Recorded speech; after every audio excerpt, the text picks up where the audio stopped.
Sylhet press ক্লাবের সদস্য, শতাধিক সাংবাদিকতা স্মারক প্রতিষ্ঠান। এই ক্লাবের অন্যতম সদস্য এটিএম তুরাব, যিনি তরুণ সাংবাদিক হিসাবে বেশ অবস্থান নিয়েছিলেন সিলেটে এবং তার বিভিন্ন অনুসন্ধানী সাংবাদিকতার জন্য পুরস্কৃত হয়েছিলেন।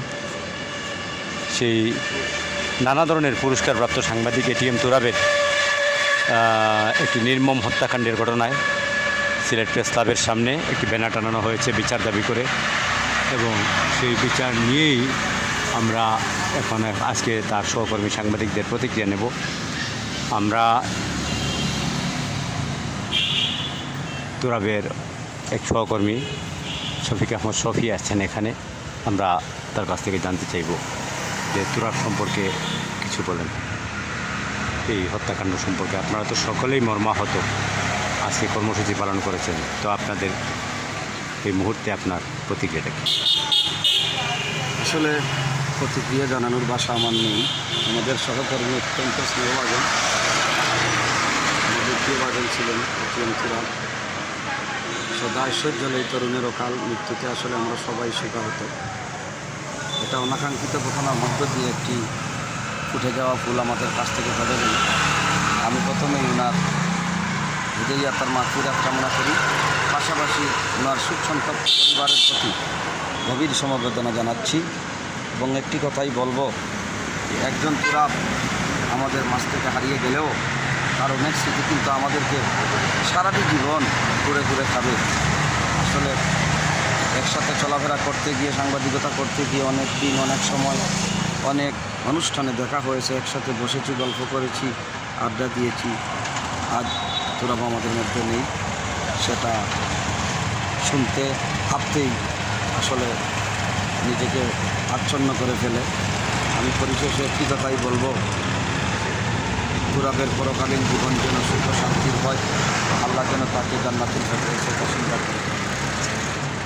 আমি এর সাথে সংশ্লিষ্ট যারা এই নির্মমভাবে আমাদের সহকর্মী তুরাবকে হত্যা করেছে, আমি এর সাথে সংশ্লিষ্ট দুষ্কৃতিকারীদের দৃষ্টান্তমূলক শাস্তি দানের জন্য প্রশাসনের প্রতি জোর দাবি জানাচ্ছি।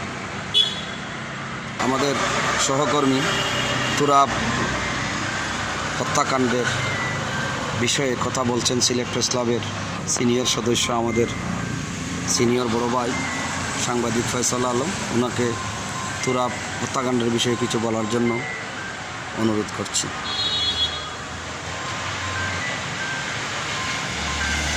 ধন্যবাদ। আজ তুরাবের জন্য আমরা প্রতিবাদ সভা করতে হবে, তুরাবের মৃত্যুতে ব্যানার টাঙাতে হবে, এই বিষয়টি কখনো চিন্তা করি নাই। যে তুরাবকে আমরা সাংবাদিকতায় দেখেছি বিচরণ করতে আমাদের সহকর্মী হিসাবে, বিশেষ করে আমি আবেগাপ্লুত, কারণ এই তুরাবকে সাংবাদিকতায় দীর্ঘদিন আমার সঙ্গে কাজ করেছে। আমি এটিএম তুরাবের আজকে যে বক্তব্য শুনলাম সাংবাদিক নেতৃবৃন্দের কাছ থেকে, অত্যন্ত নির্মমভাবে তার পুরো বডিটি গুলিতে ঝাঁঝরা করে দেওয়া হয়েছে। তুরাব আমার সঙ্গে গোলাপগঞ্জ জেনেভার সংবাদে কাজ করেছে 7 বছর, এবং আমাদের মুক্ত খবরে আমার সঙ্গে কাজ করেছে, জালালাবাদে কাজ করেছে, এখন সে মেয়াদিগঞ্জের সিলেটের দায়িত্বে। তো এরকম একটি উদীয়মান সাংবাদিকের মৃত্যুতে আসলে সত্যিই আমরা মর্মাহত।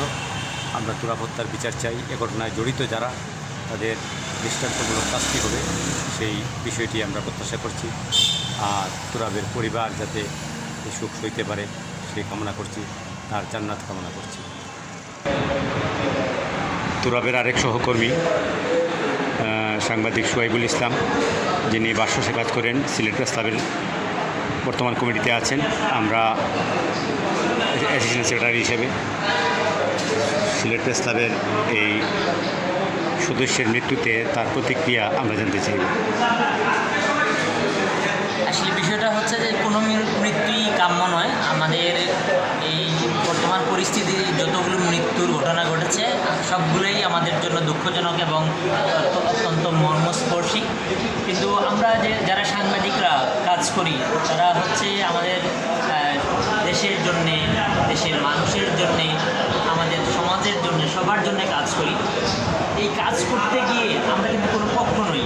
আমরা সবার জন্য যেখানে কাজ করি সেখানে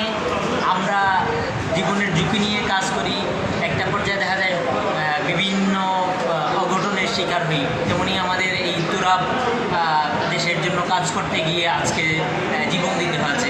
মূলত তিনি এখানে একটা অকারেন্স হয়েছিল, সেখানে তিনি ছবি তুলতে গিয়েছিলেন, এই অবস্থায় পুলিশের গুলিতে তিনি মারা গেছেন, এটা একেবারে নিশ্চিত। এবং এই হত্যাকাণ্ডটা আমাদের জন্য অত্যন্ত দুঃখের, অত্যন্ত কষ্টের, এবং যেটা মেনে নেওয়া যায় না কোনো অবস্থায়। কারণ পুলিশ কেন সাংবাদিকদেরকে লক্ষ্য করে গুলি করবে সেটা কোনো অবস্থায় আমি বুঝতে পারছি না। এবং আমি পুলিশের অনেকের সঙ্গে কথা বলেছি, তাদের মধ্যেও অনেকে আছেন যারা বলছেন যে এটা কীভাবে ঘটেছে তারা হয়তো জানেন না, কিন্তু আসলে এটা কনফার্ম আমি পুলিশের অনেক অফিসারকেও বলেছি যে এটা পুলিশের গুলিতে যে হয়েছে সেটা স্থানীয় যদি সিসি ক্যামেরার ফুটেজ বা অন্যান্য ফুটেজগুলো যদি সংগ্রহ করা হয় তাহলে এটা একবারে প্রমাণ হবে। এখন কথা হচ্ছে যে আমাদের একটা ভাই আমরা হারিয়েছি, আমাদের এই সাংবাদিক সমাজ আমাদের এই প্রফেশনাল একজন সাংবাদিককে হারিয়েছে, এবং অন্যান্য আরও অনেকে আহত হয়েছেন। এই ঘটনা কি এভাবে চলবে? আমি মনে করি এভাবে চলতে দেওয়া যায় না, এবং এর জন্য প্রশাসনের পক্ষ থেকে দ্রুত ব্যবস্থা নেওয়ার প্রয়োজন বলে আমি মনে করি। তুরাবের আরেক সহকর্মী সিলেট প্রেস ক্লাবের ক্রীড়া ও সংস্কৃতি সম্পাদক আমি আব্দুল মজিদ, শেখ আব্দুল মজিদ, তার কাছ থেকে এই আজকে কালো বেশ ধারণ কর্মসূচি পালন করছেন তারা প্রেস ক্লাবের এই দায়িত্বশীল তার প্রতিক্রিয়া ব্যক্ত করবে। অত্যন্ত দুঃখের সাথে বেদনা বুঝি আমরা সবাই, আমাদের প্রিয় সহকর্মী যে আমার সাথে সিলেট প্রেস ক্লাবের নির্বাচনে দাঁড়িয়েছিল এবং সদ্য বিবাহিত, মাত্র 2.5 মাস হয়েছে বিবাহ করেছে। আমাদের প্রিয় সহকর্মী সিলেটের ইতিহাসে